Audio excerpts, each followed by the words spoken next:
Okay. We are continuing our study. The overall study is now that you're a Christian, what should that mean to you? And we have some clear ideas, but where we're at in this particular study is the books of the Bible. What are they about? And yesterday we spoke about the 12 books of history, starting with the 5 books of the law. The 5 books of the law are what's by Jewish tradition known as the Torah. That's Genesis, Exodus, Leviticus, Numbers, and Deuteronomy. And the 12 books of history, Joshua, Judges, Ruth, Samuel, 1st and 2nd Samuel, 1st and 2nd Kings, 1st and 2nd Chronicles, Ezra, Nehemiah, Esther. Then we run into the books of poetry. The books of poetry start with the book of Job.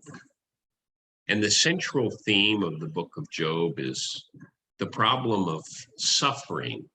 And Job was a perfect and upright man. Job chapter 1, verse 8. Job chapter 1, verse 8. Nalin.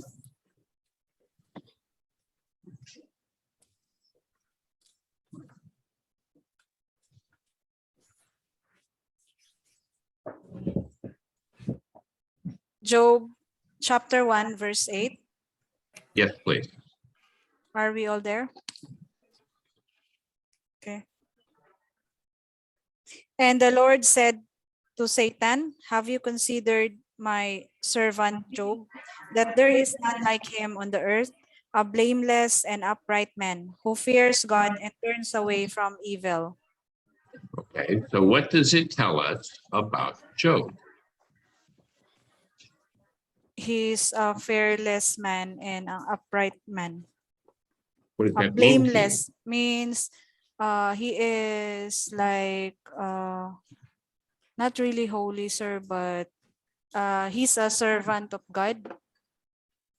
Okay, very good. He behaves in a manner that make people praise God, right? Job chapter 2, verse 3.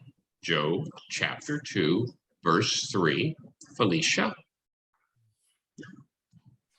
Job chapter 2 verse 3 says, and the Lord said to Satan, have you considered my servant Job, that there is none like him on the earth, a blameless and upright man who fears God and turns away from evil?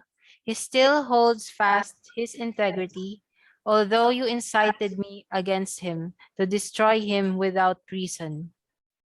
Okay. Now, what we notice is that Job is an upright man, right? If we listen to the prosperity gospel preachers, Job would never have any troubles in his life, correct? However, is that the story of Job? Job chapter 2, verses 4 to 8. So give me 4 and 5. Job chapter 2, verses 4 and 5. Raleigh. Job chapter 2, verse 4 and 5. And Satan answered the Lord and said, skin for skin, yea, all that man hath will give for his life. Chapter 5. But put forth thine hand now and touch his bone and his flesh. He will cause thee to thy face. He will curse you to your face. 6, 7, and 8, Fred. The Lord said to Satan, very well, then, he is in your hands, but you must spare his life. So Satan went out from the presence of the Lord and afflicted Job with painful sores from the soles of his feet to the top of his head.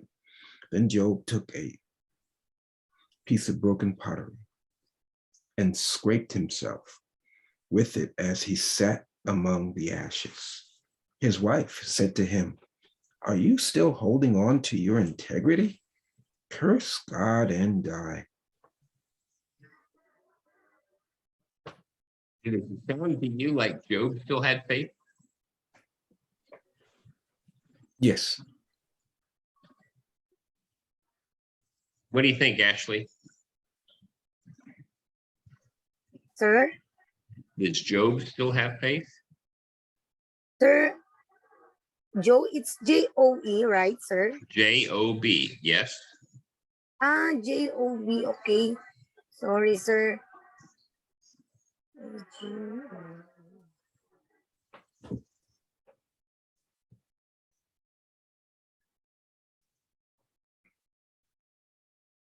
he still have faith, Mila? Yes, yes, sir. What about his wife?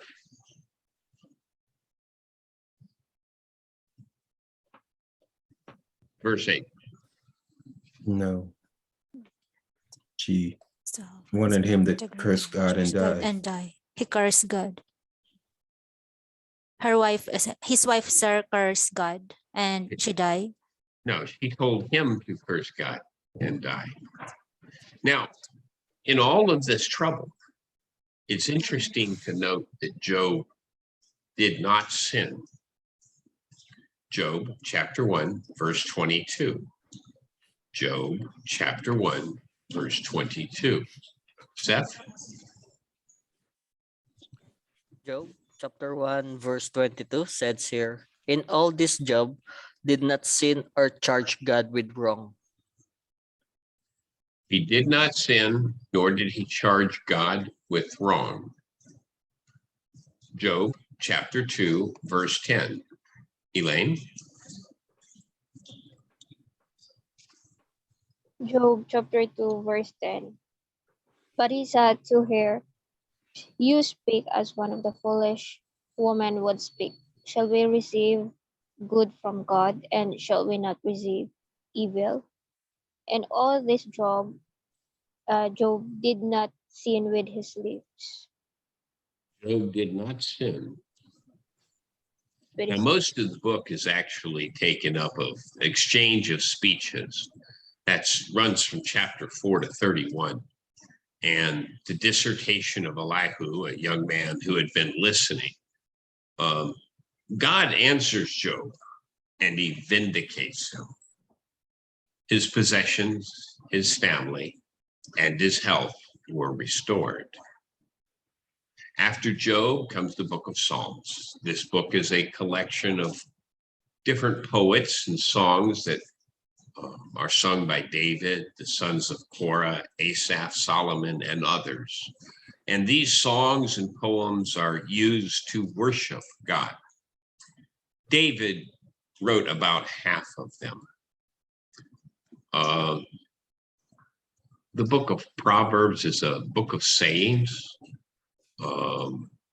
It's a collection of about 900 proverbs, such things as temperance, righteousness, justice, purity, wisdom, prudence, industry, sin. And most of the book of Proverbs was written by somebody. Give me a guess.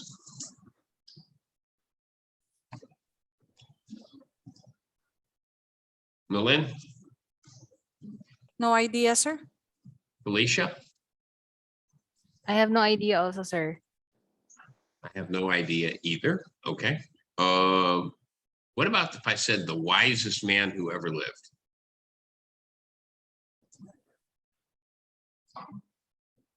Marvin?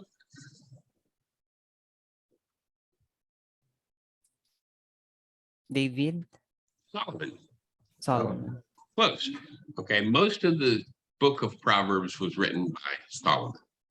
Then there's the book of Ecclesiastes. And Ecclesiastes really means preacher or teacher or teacher. The author is not mentioned. However, internal evidence really points out that it was Solomon. Grab for me Ecclesiastes 1:1, please. Ecclesiastes chapter 1, verse 1. Mila?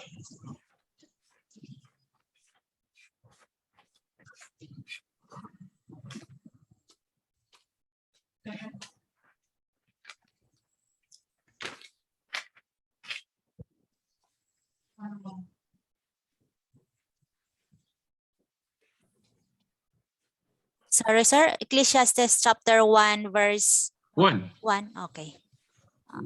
Are you guys there? Yes. Okay. All You right. mean what? Sorry, what? Ecclesiastes chapter 1, verse 1.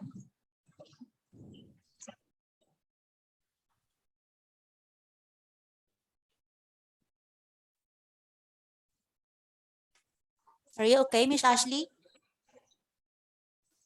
Yes, po. All right. Okay. Ecclesiastes chapter 1, verse 1. The words of the preacher, the son of David, king in Jerusalem. Okay. So which son of David became king?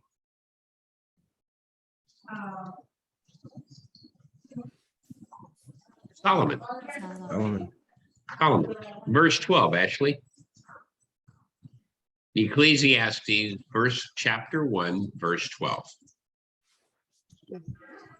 Ephesians 1. No, Chapter 1, verse- Ecclesiastes. Wait lang. Wait, sir.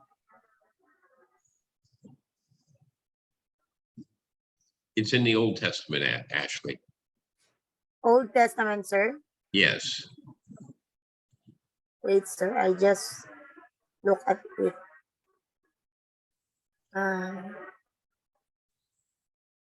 Ecclesiastes, sir, right? Sorry, sir. Very noisy here. Chapter 1, sir, verse 12, right? Yep. Okay. As Ecclesiastes chapter 1, verse 12 says, I, the teacher, was king over Israel in Jerusalem. So that's in what's called internal evidence. The internal evidence is that the writer was Solomon. He tries everything to find happiness. And in the end, he discovers that it was all vanity or worthless. In the book of Ecclesiastes, the word vanity occurs 37 times. And he gave us the conclusion of the whole thing. Ecclesiastes chapter 12 and verse 13. Ecclesiastes chapter 12 and verse 13. Chrissy?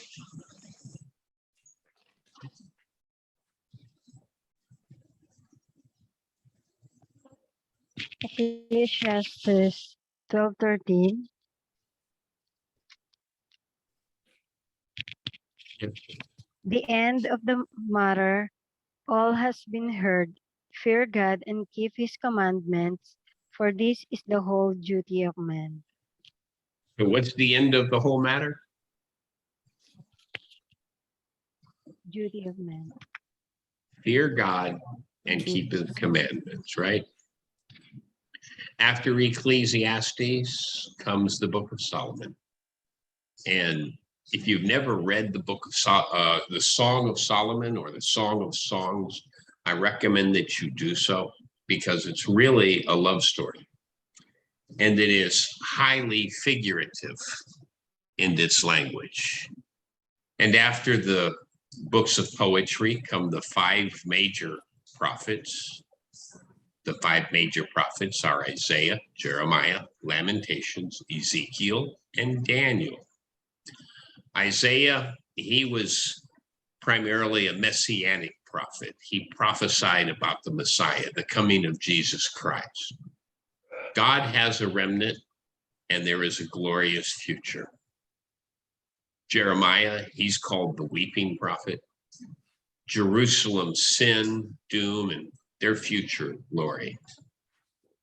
Lamentations was written by Jeremiah.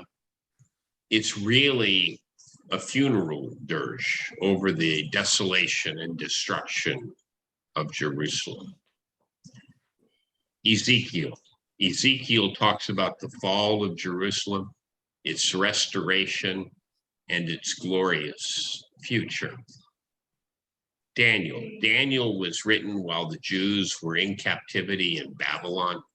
And this book tells of the 4 major empires and God's everlasting kingdom.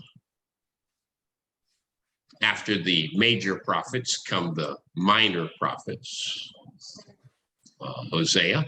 Hosea is a book of prophecy that states that apostate Israel is to be cast off and other nations will take their place.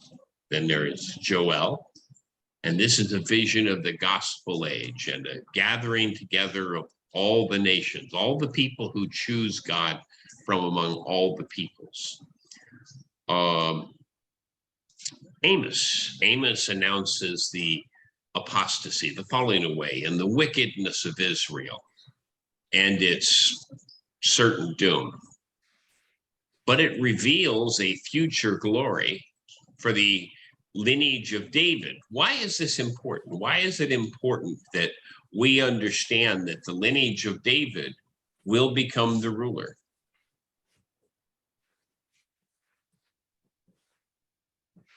Jesus Christ is an offspring of David, right? Okay, that's why that's important. Okay. Messianic lineage would come through David. Yes. Obadiah prophesies that the nation of Edom will fall and ultimately disappear from the face of the earth, and they have. Jonah is also known as the reluctant prophet. Why would that be the case? God called Jonah, told him to go to Nineveh. Where did he go instead? Elaine, I saw your lips moving, but you were muted. I don't know, sir, but he didn't went there. He did end up going there, but he Yeah, started after. off going the wrong way. Yes. And That's why Lord punished him.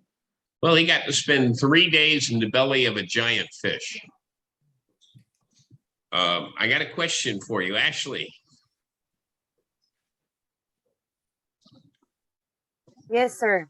If they're advertising a free vacation, go spend 3 days in the belly of a fish. Are you interested? Yes, sir. What'd you say? Free vacation, sir, you said. Am I Yeah, right? you get, during your vacation, you get to go spend 3 days in the belly of a fish. Belly of the fish?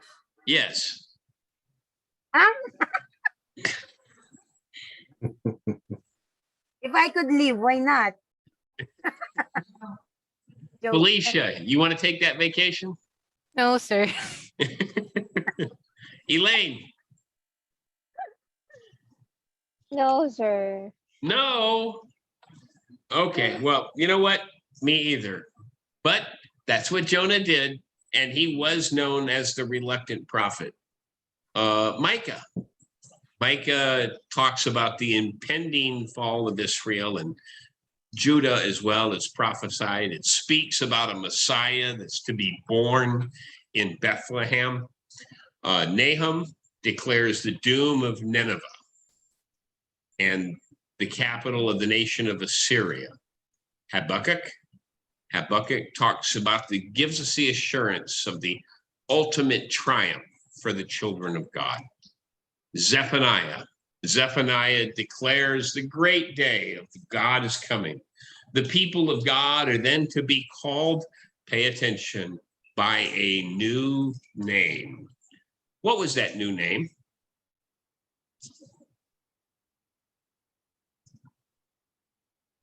Somebody take a guess. Are we called Israel? What are we called? Marvin? I don't know, sir. Christians. It's a new name. The new name will be Christians.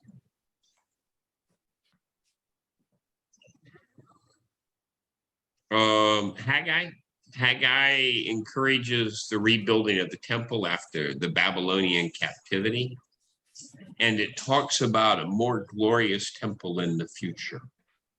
Zechariah also refers to the building of the temple and it talks about visions related to the coming Messiah and his universal kingdom. Malachi. Malachi is the final book of the Old Testament, and it really is a message to a disobedient nation. Now, after Malachi, since it's the end of the Old Testament, comes the New Testament. And there are the four Gospels, the four Gospels. Somebody name the four Gospels for me. Matthew, Mark, Luke, John. There you go. Good job, Nalin. Matthew, Mark, Luke, and John. Matthew is the book about the life of Christ, and it's really written to the Hebrew people. So it quotes from the Old Testament frequently. It focuses on the kingdom of heaven. Mark was primarily written for Gentiles readers. It presents Jesus as a tireless servant of God and as a man. In the book of Mark, you'll find that it really records more about what Jesus did than he said. The book of Luke is written by Luke, but anybody know who it's addressed to? Theophilus. Theophilus, yes.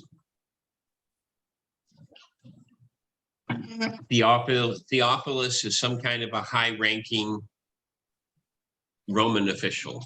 It records, it presents Jesus as the Son of Man, whose heart was full of compassion for the sick, the sinful, and the poor. John is the last of the Gospels that was written, and John emphasizes the deity of Jesus Christ. And its purpose is stated in John chapter 20, verse 30 and 31. John chapter, Elaine, you want to get that? Verse 30, chapter 20, verse 30, please.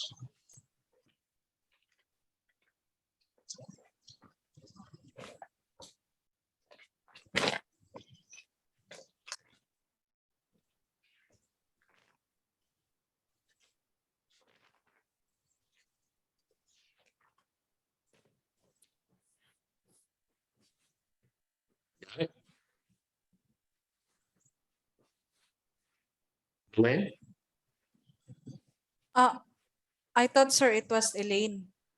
No, Elaine, you already read, right? Give me a Okay. thumbs up. You read, right? Okay. John chapter 20, verse 30. Verse 30.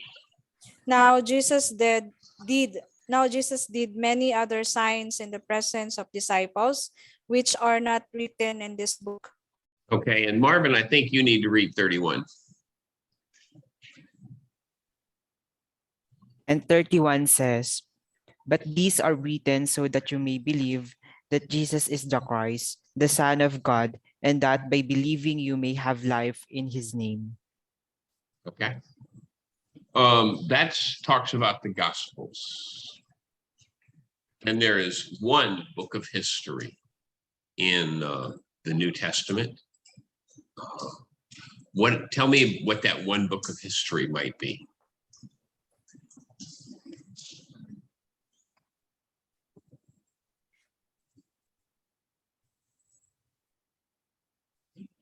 Okay, what, Nalin? In the New Testament, sir? Yes, name the books of the New Testament, please.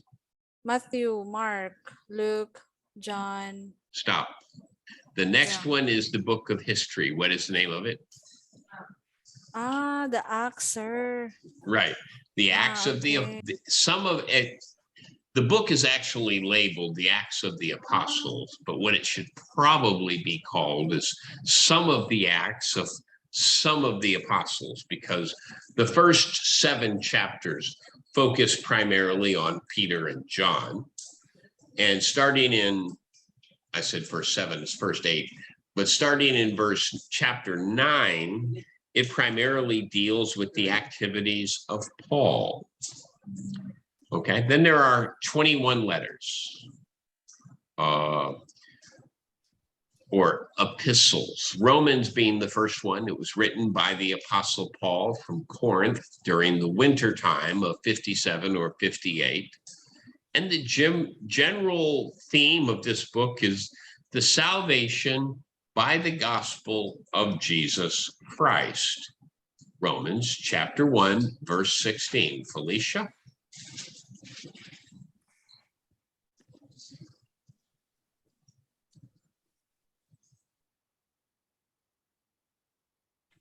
Romans chapter 1, verse 16, sir. Yes, please. It says, "For I am not ashamed of the gospel, for it is the power of God for salvation to everyone who believes, to the Jews first and also to the Greek." Okay. Well, that was Romans. Corinthians was written from Ephesus in the spring of 57 is what we guess. And the letter was written by Paul, but it was sent to the church at Corinth to correct problems and sins that included factions, immorality, lawsuits, eating meat sacrificed to idols, abusing the Lord's Supper, the proper respect for marriage, disorderly conduct in the worship assemblies. And that was 1 Corinthians. 2 Corinthians, we're not sure where it was written from, somewhere in Macedonia during the fall or summer of A57. And it was written primarily to defend the apostleship of Paul and set forth the glory of his ministry and what ended up being the martyrdom of his life. Galatians was written to the church in Galatia, and that was written about 57 AD. And the reason why is because there had come a group down that were called Judaizing teachers. Judaizing teachers. What might they have been teaching? Anybody?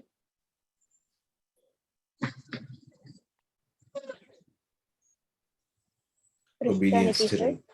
Go ahead, Elaine. Christianity, sir. Say it again, please. Christianity, sir. They Judaizing teachers. Fred, you want this one? Yeah, they were preaching and promoting obedience to the Old Testament. So we were trying to get the Gentile Christians to become more Jewish and hold to the Old Testament. By the way, do we have people who still teach this today?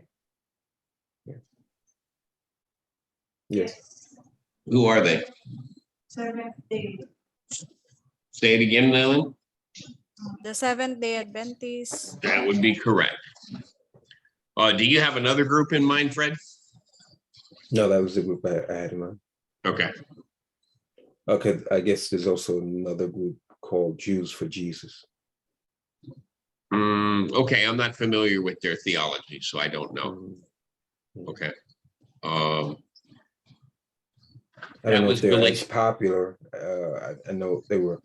I've heard of them back more in the 90s, but yeah, I'm not sure if they're that popular, but they're pretty much more or less a Jewish group who believes that Jesus is the Messiah. Okay. That was Galatia. Then Ephesus is the Ephesians. And some people have called this the church epistle. It was written by Paul from Rome in about 62 AD. And it talks about the grandeur and the glory of the church, and the church being the body of Christ. Then there's the letter to Philippi, or the Philippians. And this was written also in about 62. And it's a letter of thanksgiving for the church that had supported the work of Paul for 11 years, everywhere he went. After Philippians comes the church at Colossae, or Colossians, also written about 62. As the Ephesians had exalted the church, this letter, in contrast, exalts Christ, setting forth his deity and his total sufficiency. Then there's the two letters to Thessalonica or the Thessalonians. The first Thessalonians was written most likely about 52 AD, just a few months after the establishment of the church in Thessalonica.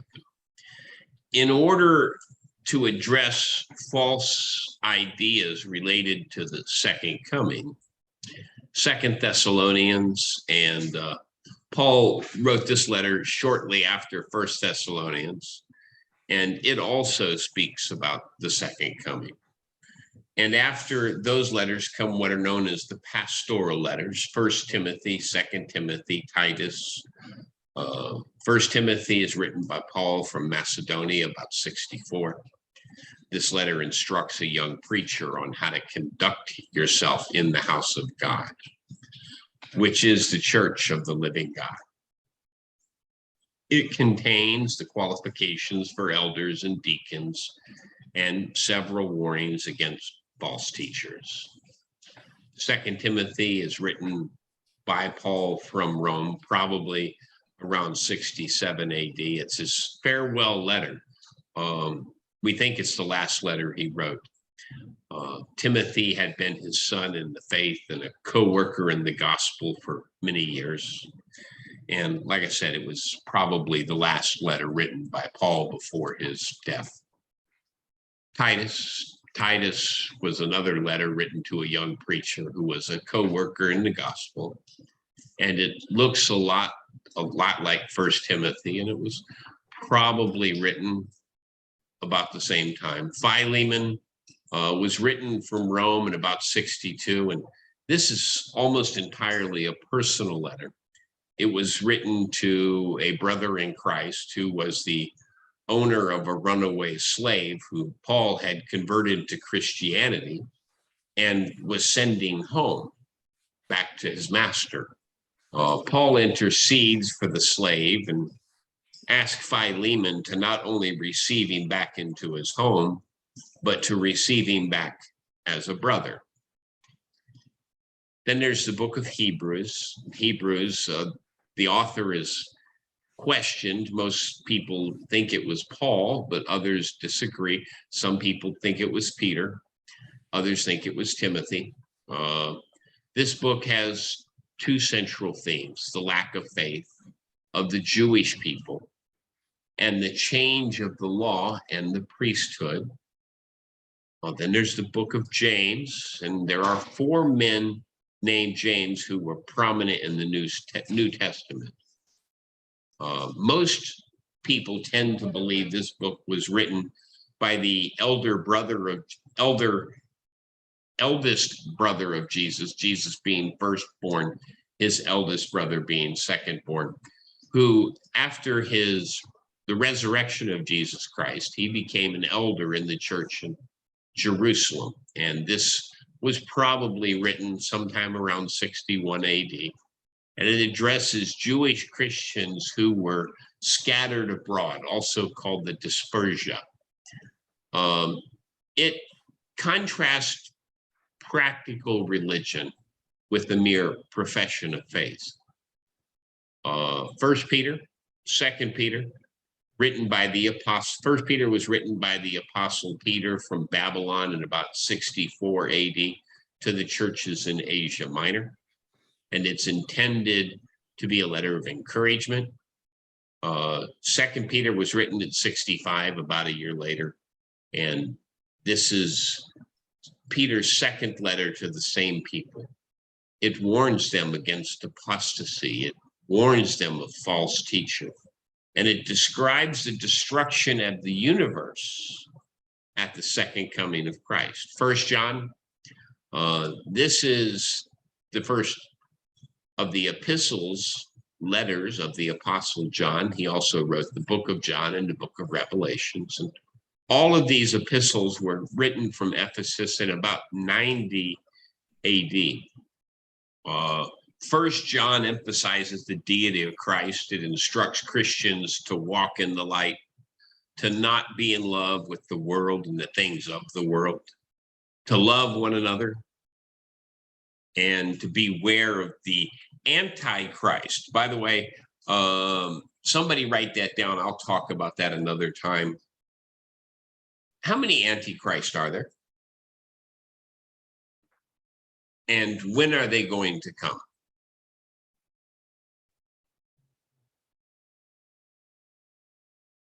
There are multitudes of antichrists. Yes. Anyone who's, if you think about the word anti-Christ means against Christ. So anyone who's against Christ is labeled an antichrist. Right. And there were many of them alive at the time the letter was written by Peter. So this idea that the Antichrist will be one person who comes at the end of the world is really not in keeping with Peter's understanding. Then we've got 2 John. This is a letter to an elect lady against false teachers. Then there's the book of 3 John, also a personal letter. It's written to Gaius, commending him for his hospitality and rebuking Diotrephes for his love of preeminence. Then there's Jude. From the beginning to end, Jude is a warning against false teachers. Give me Jude, verse 3. Whoever's up reading, I've forgotten. Felicia, I think it's you. Jude, verse 3, please. Is it the dear friends? You memorized it yet? Dear friends, I am eager to write to you about the faith that we all share. Although I am compelled to write and urge you to contend for the faith that was once and for all delivered to God's holy people. Yeah. Good job. Good job, Felicia. Great job. Then there's one book of prophecy, and that is the book of Revelations. It was written by the Apostle John from Ephesus. The date, depending on whether you accept an early date or a late date. The writer of our study book accepts a late date of about 95 AD. I happen to be a believer in the early date, which puts it somewhere between 68 and 70 AD. There are people with different opinions, and I happen to be an early date. The inspiration of the Bible. You know what? We're going to stop it right there, and we're going to talk tomorrow about the inspiration of the Bible. I believe that'll be a good study for us. Thank you, everybody. Let me stop the broadcast here.